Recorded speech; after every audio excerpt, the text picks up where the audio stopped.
Je vous présente top 5 vocabulaire de l'histoire mondiale. Le libéralisme politique est l'ensemble des doctrines qui considèrent que les libertés individuelles doivent être garanties et étendues dans la mesure du possible. Le libéralisme politique s'oppose à toutes les doctrines autoritaires et dictatoriales.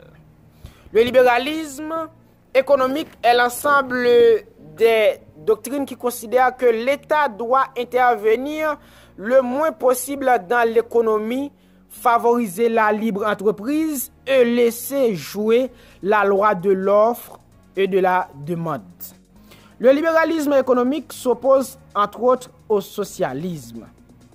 À remarquer que dans les pays anglo-saxons, notamment aux États-Unis d'Amérique du Nord, les deux sens du mot libéralisme sont considérés comme liés. La liberté d'entreprendre est l'une des libertés fondamentales des individus. En France, au contraire, on considère souvent qu'une liberté excessive doit accorder aux entreprises représente un danger pour les individus et qu'un État fort capable d'intervenir dans l'économie et protège efficacement les individus contre les excès du marché. Le libéralisme économique a été en vogue dans le monde entier au XIXe siècle, puis a connu une éclipse au XXe siècle au profit du keynésianisme et du socialisme. C'est pourquoi les femmes et les hommes politiques comme Margaret Thatcher, Ronald Reagan y sont revenus à partir de 1980 et sont souvent qualifiés de néolibéraux. Une politique économique keynésienne est une politique économique inspirée des idées de l'économiste britannique John Maynard. Le keynésianisme prône l'intervention de l'État dans l'économie. En cela, il s'oppose au libéralisme, mais il est défavorable au contrôle de l'ensemble de l'économie par le pouvoir politique. En cela, il se distingue des politiques économiques d'inspiration marxiste menées dans les pays communistes. Les économistes keynésiens proposent d'augmenter le niveau de vie de la population afin qu'elle consomme davantage, ce qui permet aux entreprises de vendre davantage. Par exemple, la première expérience keynésienne a été le New Deal, la politique économique de Franklin Delano Roosevelt aux États-Unis d'Amérique du Nord entre 1933 à 1940. Entre 1945 à 1983, la France a suivi une politique économique keynésienne. Le collectivisme affirme que la propriété privée doit être abolie et que tous les biens doivent être mis en commun. Ainsi, le marxisme, léninisme ou communisme est un socialisme collectiviste. Ce mot désigne aussi l'état de la société dans les pays où cette doctrine est appliquée.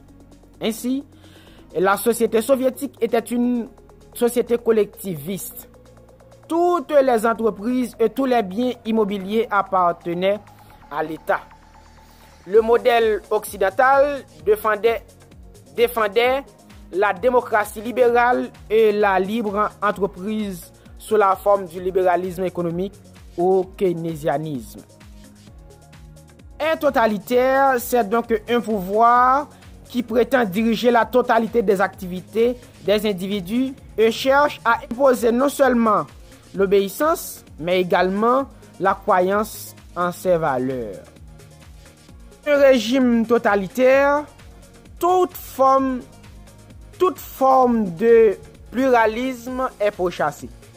Les initiatives des individus sont découragées les religions et les organisations autonomes, que ce soit les associations, les partis ou syndicats, sont également réprimés et les médias sont également contrôlés et la société embrigadée.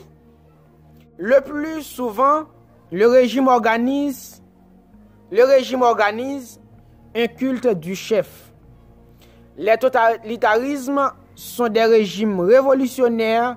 Leur objectif n'est pas comme dans les dictatures ordinaires, la conservation de la société existante, mais la création d'un homme nouveau.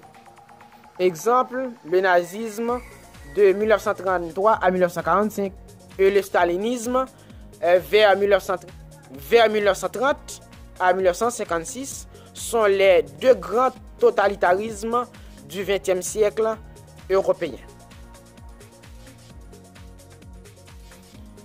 Une dictature, c'est un régime politique où un seul individu ou un groupe réduit exerce l'ensemble du pouvoir et où les droits de l'homme ne sont pas également respectés.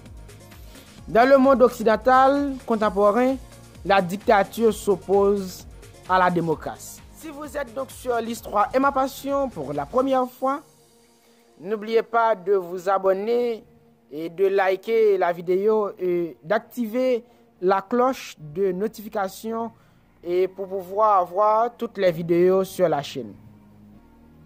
Mon nom est Walken Stiwone, l'Histoire et ma passion.